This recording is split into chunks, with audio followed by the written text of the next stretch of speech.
Hi, my name's Rod Stewart. I've just started today the Growing Deep and Strong series, Saturday the 17th of February 2018. I feel that God has brought me here he's been knocking on my door for quite a few years now, and I've ended up here.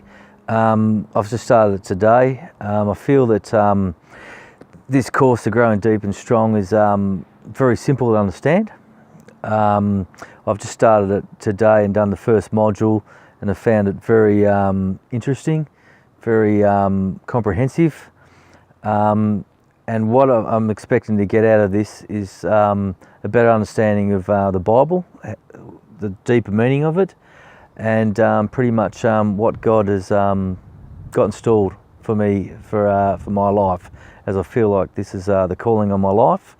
And as I said, God's been knocking my door for quite a few years now, and I feel like this is the time to do it. So we'll get stuck into it.